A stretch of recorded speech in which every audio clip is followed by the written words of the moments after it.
Are you ready to hear a story that will give you goosebumps? If you are, hit that like button to boost your courage, share to warn your friends, and subscribe to our channel so you won't miss any chilling tales from us. Now then, let the story begin. Something is happening around Death Valley National Park. People have been disappearing here at a rate that nobody can seem to explain. Hikers will take off from their hotels never to return. Children will go outside to play and don't come back home. Neighbors vanishing overnight. People are scared, and they do what scared people always do. Try to find some explanation to put their minds at ease. They'll say that the hikers weren't properly prepared and just got lost. Children weren't happy and ran away from home. Coyotes were the ones taking people's pets. The list goes on and on. But in the end, I know that nobody believes it. They know something evil is happening here, just like I do. I'm writing this so that people know the truth. Do not come here. Do not drive through. Just stay away no matter what. I'm originally from the Pacific Northwest, where the lush forests, sprawling snow-capped mountains, and the continuous soft murmur of passing water was what would greet me when I stepped out my door. There was the cheeping of birds, the deer eating grass in the fields, rabbits hiding from the foxes that weren't too far off. I was so used to it that I didn't even notice how beautiful it all was. Looking back now, that is something that I will always regret. But now I'm a cliché. I enlisted, went to war, came back different. I bought a small 2-bedroom ranch on the outskirts of the valley to get away from the country I came back to. The flatness drew me in, the emptiness. It reminded me that I was alone, which is exactly what I wanted to be. I didn't want to be around people. It was in the middle of nowhere where I found peace. I had Gruffy to keep me company. He was a large breed mutt that looked like an overgrown German shepherd. I also had bought a goat, but I really don't know why the hell I did that. He didn't serve any purpose, he was just there. I think it was his personality. He reminds me of Kramer from Seinfeld, if Kramer were, a goat. I'd taken to calling him Dippy for dipshit. Gruffy and him follow me around like there was an invisible rope tying them to me. Dippy even followed me out when I went hunting once, but beelined it back home as fast as he could after the first shot. Oh, and I had a horse named Bling, who was old and, to be honest, the most boring animal I've ever come across. Zero personality and honestly didn't contribute much to my little group. For some reason, though, it was still nice having her around. The house itself sat off of a barely used dirt road that cut through this nowhere. My dirt driveway looped around the side of my house and ended at the front door that faced away from the road and towards the vastness of shrubs, dirt, and rocky cliffs in the distance. Between this expanse and my front porch was a little barn I had made. So that was my life for some time, and I was happy. My army buddy, Charlie, was the one who talked me into coming here, telling me how great it was to be away from everything. He began working as a park ranger when he got out, which was a few years before me. Apparently, he had made a name for himself. He lived in the closest town to me, which was about 10 or so miles away, with nobody living in between. To be honest, other than my animal entourage, he was the other living thing I felt totally comfortable around. It wasn't long after I moved to this private paradise that I got the first visit. It was Gruffy's whining that woke me up. He was sitting by the door to my bedroom, clearly upset. It took a bit before I heard Bling trampling around in the barn. She was neighing in protest or fear of something.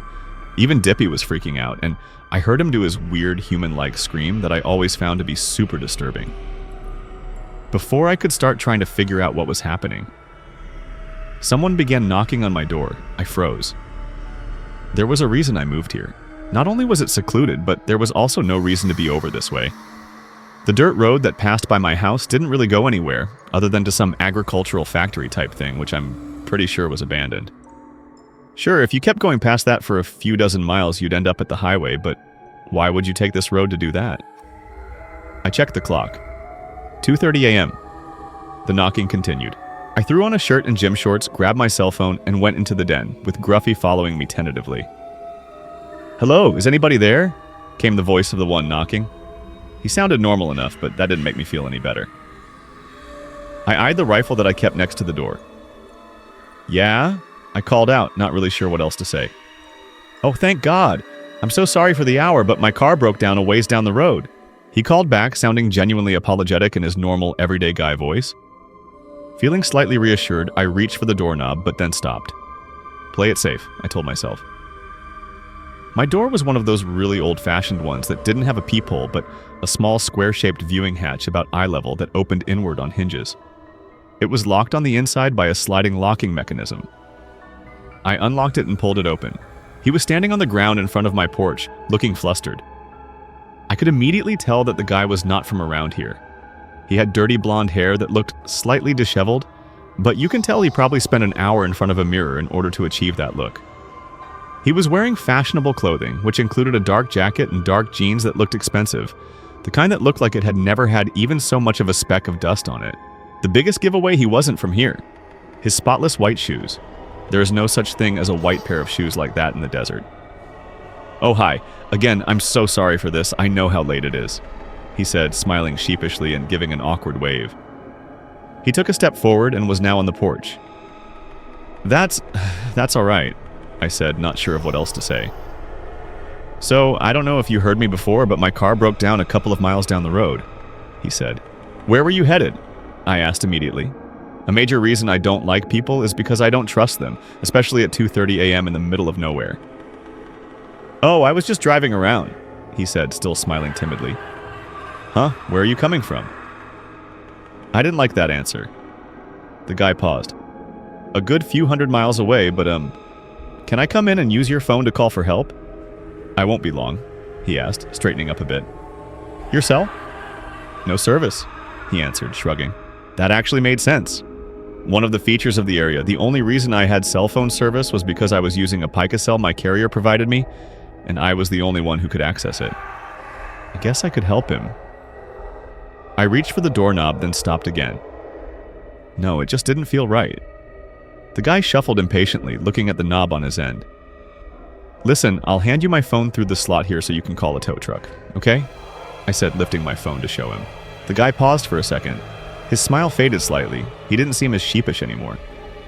"Can you just let me in so I can wait for the tow truck? There could be coyotes nearby," he said a bit more flatly. I lowered my phone. "Hey man, do you want to call or not?" I asked, feeling increasingly annoyed. The guy's smile disappeared completely, no longer slouching. Without saying a word, he turned around, stepped off the porch, and walked along my house and down the driveway. The full moon outside cast his shadow across the window curtains as he passed them. What the hell? I was equally confused and creeped out. Thinking for a moment, I grabbed the rifle and my keys and unlocked the door. Gruffy looked up at me in a maybe we should stay here kind of way, but followed me immediately when I left. I locked the door behind me.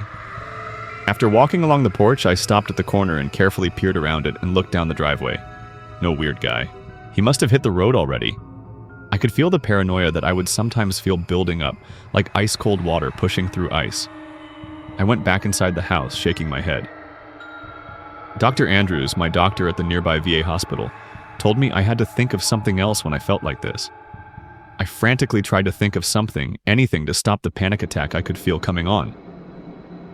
I went into the bathroom and took all of the 4 different meds she had prescribed me. Maybe I forgot to take them that day?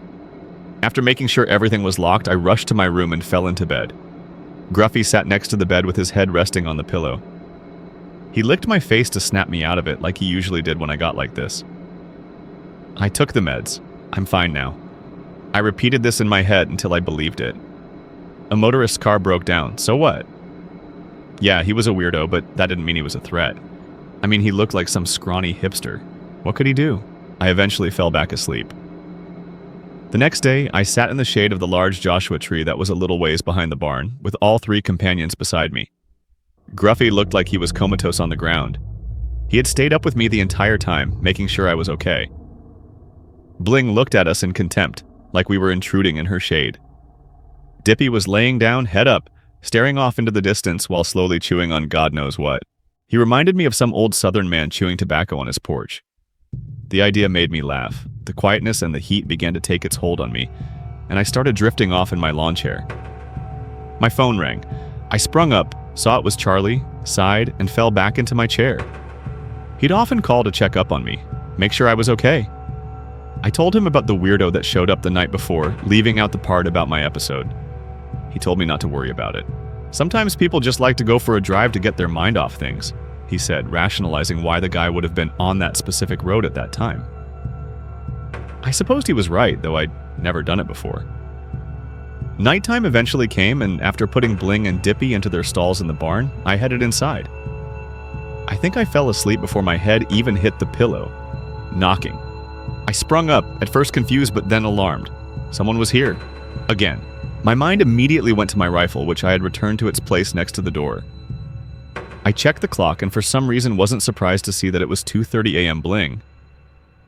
And Dippy didn't wake me this time, though I could hear them clearly now stamping around in their stalls, crying their cries. I must have really been out of it. Getting out of bed, I realized I had never even taken my clothes off. Gruffy was by the door again, and his fear was very apparent. He had his tail between his legs and was shying away from the bedroom door. I knew, however, that he'd come with me. I wouldn't be able to stop him if he thought I was in danger. The knocking grew louder. I left my bedroom, checking the windows as I passed through the den. This was totally messed up.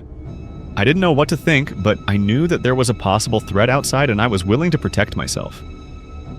"Hello? Are you in there?" came the voice of the guy from the night before, sounding apprehensive and unsure. I stopped in my tracks. "It's me again. I'm sorry. I know how this must be come off. There must be something on the road because my car just stopped working again when I was driving along. I was wondering..." "You need to leave," I shouted at the door. There was a pause. "I'm sorry. Really, I am." He started, sounding sincere.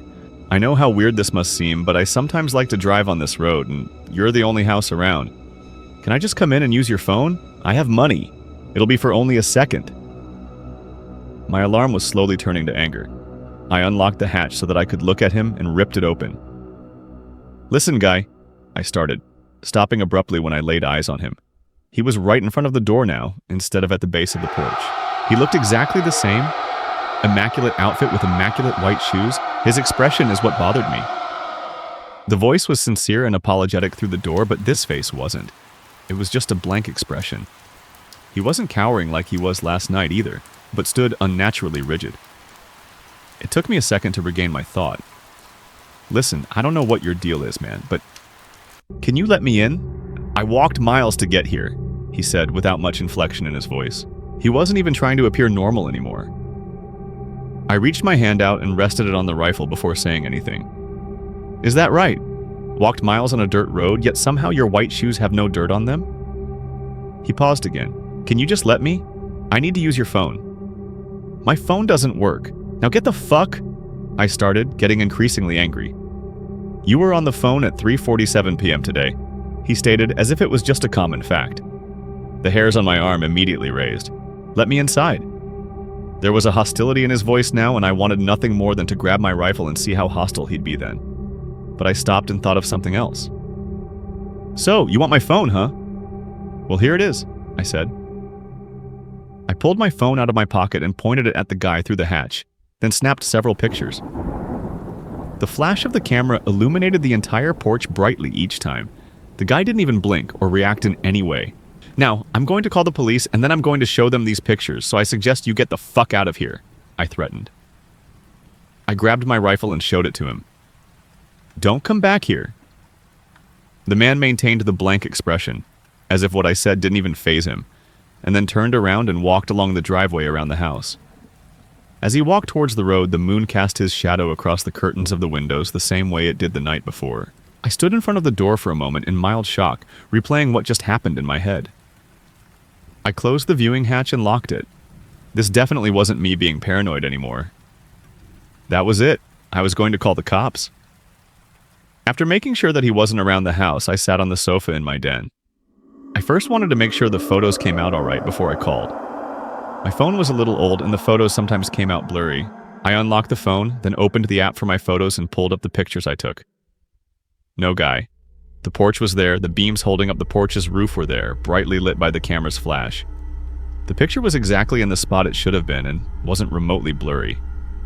But no guy. The guy wasn't in any of them, even though that was exactly where he had been standing. Oh fuck. I immediately tried calling my doctor, who I knew wasn't going to answer. It was almost 3 in the morning now, for God's sake. I called several helplines, each wanting to know if I was planning to hurt myself or others before continuing. I told each of them no, but tried explaining to them that I was a combat veteran in the middle of a mental breakdown. Each offered to call 911, but I eventually refused. I wouldn't have been able to handle all of that poking and prodding from strangers. I was going to wait for Dr. Andrews to get to her office. It felt like forever until the sun finally appeared. I still had to wait until 9, which is when my doctor's day started. During all of this, Gruffy kept his head on my lap. Whenever I stopped petting his head, he'd nudge my hand with his nose. I could tell he was worried. Dr. Andrews told me to double the dosage of one of my meds and to take the sleeping aid she prescribed me for emergencies. My appointment wasn't until tomorrow morning, apparently because I wasn't an immediate threat to myself or anyone else. I had to wait. The only thing I did that day was go outside and make sure Dippy and Bling had enough food and water. Dippy seemed to notice something was wrong and tried to show affection the goat way by biting gently at my legs. It actually kind of hurt, but it put a smile on my face, so I pat his head. Bling seemed indifferent as she ate her hay. Dippy watched me as if concerned as I made my way back to the house. I was so glad I made that idiotic decision to get him. It was only noon when I took the sleeping pills, and I took one more than I should have. I couldn't stand the daylight or the waiting. I just wanted to escape life and sleep, which is exactly what I did. Knocking. No, let me sleep. I don't want to exist here. Knocking. I opened my eyes. Gruffy was very upset now, much more than the last 2 nights.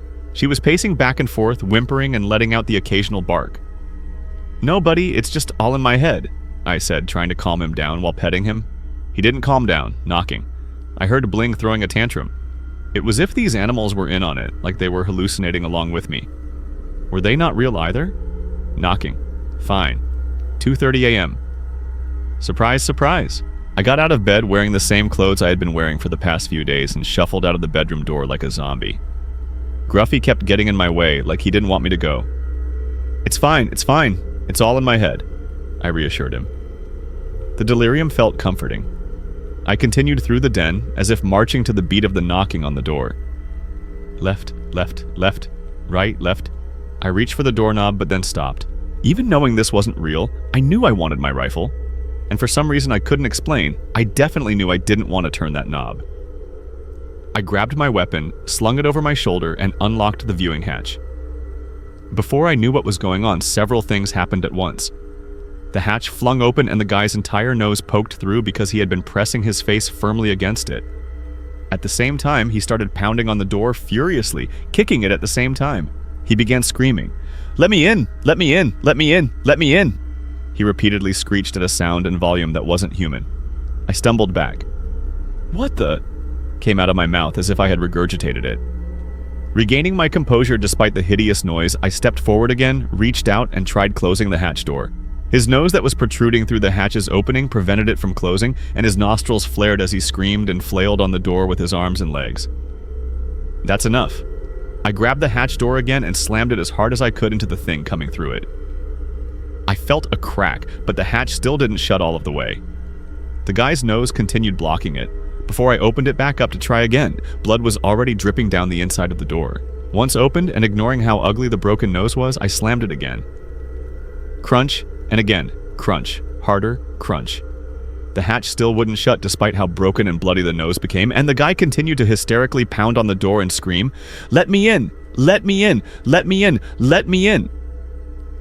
I took the rifle off of my shoulder, flipped it around, and started to hit his nose as hard as I could with the butt of it. I began smashing it as frantically as he was hitting my door. I don't know how long this went on. I didn't notice that I was screaming back at him. I didn't even notice that his nose, if it could be called that anymore, had concaved into his face, leaving a pulp that gushed blood in its place. We continued screaming at each other, me oblivious or not caring of the damage I was causing. I felt a sudden pain in my leg. Gruffy had bitten me, trying to get me to snap out of it. It felt like I had been ripped back into reality. I blinked for a second, I reached forward and tried the hatch door again. This time it closed and I quickly locked it. The screaming and pounding immediately stopped. Other than the ringing in my ear, there was silence. After a few seconds, I could hear the faint sound of someone stepping off of the porch. Turning to the windows, I could see the guy's shadow cast onto the curtains by the moon, walking by it the same leisurely as the past 2 nights. I was left standing by the door, panting. Gruffy was beside me, panting as well. For all I knew, he had been barking and running around the entire time. I never would have noticed. I turned to the door. Blood had run all the way down the door, pooling on the floor beneath it. There were chunks of wood missing from the repeated beating from the butt of the rifle. I looked down. My arms, the entire front of my body, had blood splattered all over it. I needed to call Charlie. Now, crazy or not, I needed help. The phone call was one of the most awkward ones I've ever had. I had woken him up, and the whole conversation went along with him in total confusion. When I got to the bloody part, he seemed to wake up real fast. "Okay, John, I'm coming over. I'm calling my police friends. They'll start heading that way. Stay inside with the doors locked, all right, man?" he asked. I could hear him getting ready through the phone. "And don't fucking shoot me, please." "No promises." I went around the house to double check that everything was locked up tight, even though I knew it was. When I was done, I paced around the den impatiently, waiting for Charlie and the police to show up. Gruffy sat whimpering at the door. It took me a minute to realize what Gruffy had realized a long time ago. There was still a fuss coming from the barn. Bling kept whinnying and stomping around her stall, which I thought was weird. The other nights, the barn went quiet right after the guy left. Then it dawned on me, and I felt a sickening grip on my stomach. Bling was the only one making noise. Since I woke up, there hadn't been a peep from Dippy. I looked down at Gruffy sitting by the door. He continued to whimper, his head lowered. Without thinking, I unlocked the door and stepped out, Gruffy following me closely. Ahead, I could see the door to the barn had been opened. I checked around the corners of the house and the surrounding area as quickly as I could before running over to the barn. I carefully entered, making sure nobody was lurking in the corners. Bling's stall was first, and I could see her stamping around in a panic. The next stall, Dippy's, had been opened. I felt sick. I slowly approached it and looked in. I stood there for I don't know how long. I felt numb, sick, hopeless, and broken all at the same time. Whatever did that to Dippy wasn't a coyote, or any other animal I could think of. Gruffy sat next to the stall door and began to howl in grief. I slowly sat on a bucket that was against the wall across from Dippy's stall, and just kept looking at what had been done to my friend. I held my rifle tightly. Eventually, I heard a vehicle come down the driveway and immediately knew it was Charlie by how loud the damn thing was. He liked his trucks loud for a reason I could never understand. He came into the barn, probably following Gruffy's howling, and stopped. "John, what the fuck? You're covered in blood. Are you okay? What are you doing out here?" he began asking. He sounded like he had a million questions, which I couldn't blame him, but he stopped talking when he saw my face. He turned to see what I was looking at. "Holy shit. Is that your goat?" He turned back to me and grew quiet again. He knew life had been hard for me when I got back. He also knew how much Gruffy, Dippy, and Bling meant to me. He would always tease me about the goat, but I know he thought it was great that they were all helping me slowly connect back with the world. He sighed and sat on a bale of hay across from me. "Jesus, man, I'm sorry," he said genuinely. "Is that fucker still around here?" I shook my head. "I don't know what he is. I don't know why he is coming after me. I don't know how he survived what I did to him tonight, or how he did that," I said, pointing at what was left of Dippy. "But honestly, I don't give a shit. I'm going to kill him." Charlie nodded. "We'll get him, man," he said, putting his hand on my shoulder. The sound of two other cars entering the driveway could be heard. Their flashing blue and red lights lit up the inside of the barn. Bling, who had calmed down, began to stomp around again. "Easy, Bling," I said gently. I walked over to her stall and rubbed her nose, which always relaxed her. Charlie went outside and I followed. The officers all took turns staring at me, which was understandable. I was a guy, living by himself in the middle of nowhere, calling for help in the middle of the night with some crazy story, all while covered in blood. Luckily, I was friends with Charlie, who they all knew and respected, so they treated me like one of them. I answered all of their questions and told them about what had happened to Dippy. As I was saying it, I realized how nuts it all sounded. I could tell that at least one of them thought that I killed Dippy, and that was why I was covered in blood. But again, since I was close with Charlie, they took it very seriously. "All right, man. So I spoke to them, and we all think it's best if we put you up in Blake's motel tonight. They're going to need to check everything out here, see if they can find out whose blood that is, so it's best you give them space. You should shower and grab some stuff for the night." "I'm not leaving Gruffy or Bling here," I said firmly.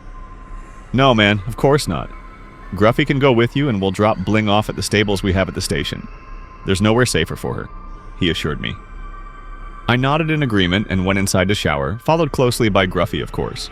The water came out of the shower head clear and went down the drain red, heavily diluted with blood. Gruffy sat by the shower while facing the door, guarding me as I cleaned myself. When I was done getting the person's filth off of me, I grabbed a couple of things and headed outside. We agreed to take our own trucks, and after attaching the horse trailer to my truck and loading Bling up, I followed Charlie out of the driveway and onto the road, leaving the police behind to continue their work. By the time we dropped off Bling at the ranger station and made it to the hotel, the sun looked like it was trying to appear on the eastern horizon. Charlie helped me bring my things into the hotel room. I walked with him outside as he was about to leave, noticing that he looked almost more troubled than I did. I don't know, man, just with everything else going on, this whole thing just has me thinking, he started saying, as if deep in thought. What else has been going on? He shot me a sideways glance for a second, like he was trying to decide whether to tell me or not. Well, have you heard of all of these people disappearing? Some, I guess. Is that unusual for around here? Yeah, it's unusual. And there's a lot more people missing than what's been made public. It's got me and the other guys talking. He trailed off, squinting at the oncoming sunrise. There's been this red light coming from the Badwater Basin at night. I don't even know if you could call it a light per se, like a red presence. I know that doesn't make much sense. Do you know about Badwater Basin? Yeah, isn't that the lowest point in the park? I asked, unsure of what was going on. One of the lowest in the world, man. There's these salt flats around there, like this kind of muddy area. There's been these weird hoof marks spotted there. One on 2 feet by the looks of it, but no animal like that exists. He trailed off again. Charlie, what are we talking about? I asked after a moment. These disappearances started when that redness showed up. The rangers have stopped going to the basin, myself included. It just feels so wrong over there, you know? He asked. He finally broke his stare from the horizon and turned to face me. I don't know, man. I know this sounds crazy. It's just with this weird shit happening to you, it makes me think of that, that's all. I nodded. I felt a little freaked out, although I was still unsure why he was bringing it up. Was he trying to suggest that the psycho hipster was a demon or something? Charlie had always been superstitious. Well, whatever's happening, I appreciate your help, I said. Can you help me with something else? Sure thing, man. What is it? He asked without hesitation. I began to tell him of my plan. I was going to catch that creepy son of a bitch red-handed. Towards the end of the day, Gruffy and I loaded back into the truck and drove back home. The police were gone at that point, with not much sign that they'd been there, other than some tire tracks. I was going to need to prepare quickly, as it was already starting to get late. I packed a few of the minimum essentials for the stakeout. Food, water, caffeine, and extra clothing, because I wasn't going to make a fire. I wanted to make sure I was unseen. I made sure my old video camera had working batteries, then packed that as well. Most importantly, I cleaned my rifle and made sure the scope was working properly. I was also bringing my 1911 Colt pistol, just to be safe. Then I waited. Charlie showed up not long before sundown, driving the park ranger truck and fully decked out in his Ranger Rick uniform. He was wearing a gun belt with his revolver holstered in it. Looking pretty? Shut the fuck up, man. Sandra's kind of pissed I'm spending the night out here, he said, throwing me a walkie-talkie. Where do you want me to park? I told him to move the truck behind the barn and out of view of the driveway. I didn't want to scare the guy off if he showed up. When he showed up. I'm going to be camped a few hundred meters that way, I told him, pointing into the seemingly endless miles of shrubs and dirt behind my house. There's a small ridge out there a ways, which is a perfect place to set up so that I'll be able to see what's happening. Charlie nodded. Just stay in touch. I'm already exhausted. Monica's been teething, so we haven't been getting much sleep, he said, yawning. I hadn't noticed it until he mentioned it, but he had deep blue bags under his eyes. After checking the radios, I threw my pack on, slung my rifle, and began to head out into the desert with Gruffy by my side. During the walk, I looked at the flat horizon in the west. The setting sun had turned the western sky blood red, while darkness began taking over the east. I felt unsettled. Finally reaching the ridge, I found a perfect spot and put down my stuff and set the rifle up on its bipod. I had a clear view of the house and the driveway. Good. I couldn't really see Charlie, though. The large Joshua tree was obscuring my view. There was nowhere else for him to go while staying out of sight of the driveway, so it had to do. I set the video camera up on a rock and made sure it was zoomed in and focused on the house and driveway. And then we waited. It wasn't long before the bloody sun disappeared, and after briefly turning a pinkish purple, it grew dark. The sky was still lit up with the millions of stars cast overhead, and the moon was still mostly full. It was genuinely beautiful, and was one of my favorite things about living in the middle of nowhere. No light pollution. It was about 2:15 a.m. when I spotted him through my rifle's scope. He wasn't coming from the road, but from across the road where there was nothing but more desert. Over that way was where the national park boundary began, and was roughly the direction towards Badwater Basin. Over time, he grew from a small speck to that unmistakable, flawless appearance he had sported the past several nights. His face was totally intact, with his nose sitting normally, totally undamaged. I reached over, turned the camcorder and night vision mode on, and after making sure everything was still in focus, hit the record button. "Charlie, get ready. He's coming," I called on the radio almost in a whisper. My blood had run cold. Gruffy lay beside me and staring at the far-off approaching man, ears perched back, clearly uneasy as well. "Copy," he called back. It took a few minutes for the man to reach the road. He was approaching in a straight line and was going at a steady pace. He was walking so rigidly that he looked more like a wooden puppet than a person. I held the rifle tight and felt my finger begin to go towards the trigger. "He's on the driveway now. Go out and meet him. I got you covered," I called in. "Moving." I saw Charlie appear from behind the Joshua tree, and he made his way around the barn, his hands resting on his gun belt. When he was standing in the driveway, he stopped and his hands quickly went off his gun. "John, what the fuck? There's only an old woman here," he called in, sounding alarmed. "She's like 90, man. Jesus, she looks hurt." My heart stopped. Through the scope, I clearly saw the man walking down the driveway wearing a blank, wide-eyed expression, headed now straight towards Charlie. "Charlie, that's not an old woman. Don't get near it," I tried yelling into the radio. It was no use. Charlie had accidentally stayed keyed in, so I couldn't call out to him. "Ma'am, are you all right? It's awfully late. You shouldn't be out here. Are you hurt?" I heard him call out to the thing approaching him. A loud static took over the radio at a pitch that made Gruffy and I wince. "Oh my God, I'm surprised you're still walking." "Okay, it's all right now. Come over to my truck behind the barn here and we'll get you some blankets. I'm going to radio in some help," he called to the man gently. "Hey John, I need to help her. She was in an accident. Keep an eye out for the guy in case he shows up." He began motioning for the man to follow him behind the barn to his truck. "Charlie, no!" I tried yelling into the walkie-talkie. The man or old woman began to head around the barn, getting sickeningly close to Charlie. I couldn't get a clear shot in without putting Charlie in harm's way. They both disappeared behind the Joshua tree and the radio went dead. "Charlie, Charlie, come in!" I yelled.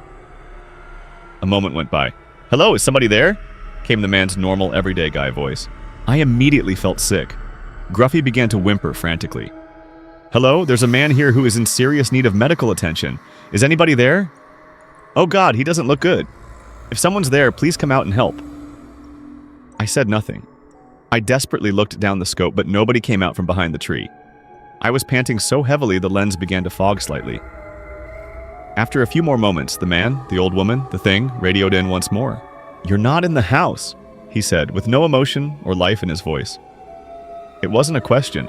The radio went silent. "Oh, fuck. Oh, fuck," I repeated over and over to myself. There was only one thing to do. I sprung up with the rifle tightly in hand, tucked the Colt in under my belt in the back, and began to move as quickly as I could towards the tree while trying to stay quiet. Gruffy immediately began to follow, trotting along next to me, almost in a crouch. I scanned around the barn as I approached, but the man was nowhere in sight. I edged around the tree, but nobody was around. I saw drag marks leading behind Charlie's truck. With dread climbing to the top of my throat, I slowly moved around it, holding the rifle ready. I stopped. Charlie was lying on his back, his arms and legs angled in grotesque ways.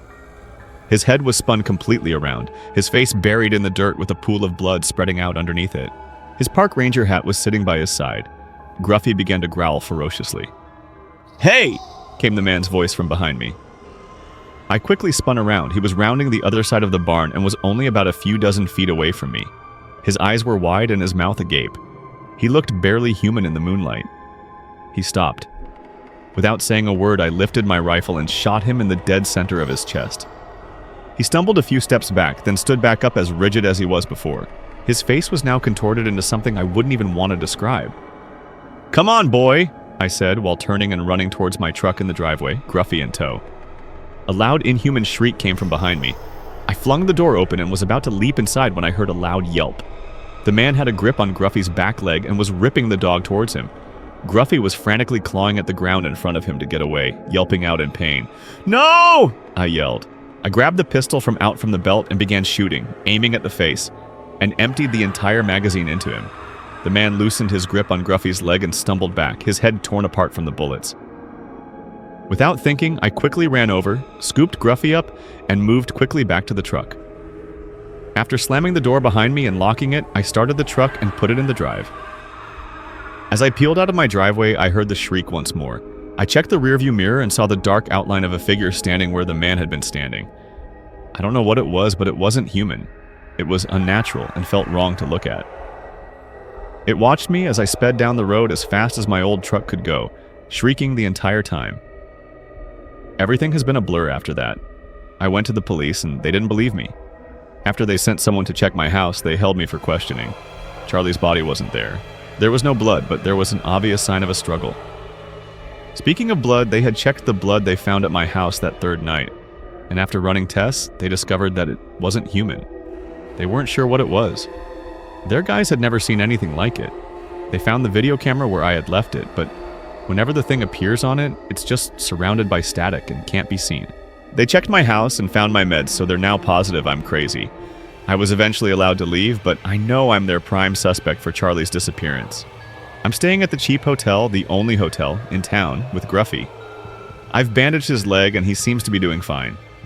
Charlie's family is panicked because he still hasn't returned home yet, but I know that's never going to happen. His body is wherever that thing took it. I'm not allowed to leave the area. I know it's just a matter of time now before I'm arrested and I'm taken away. I actually won't mind it when that happens. At least it will get me away from whatever the fuck is happening here. I need you all to know that I'm not crazy. Something evil is happening here. Everyone knows it, but it's a truth that they don't seem to want to acknowledge. Stay away from Death Valley National Park.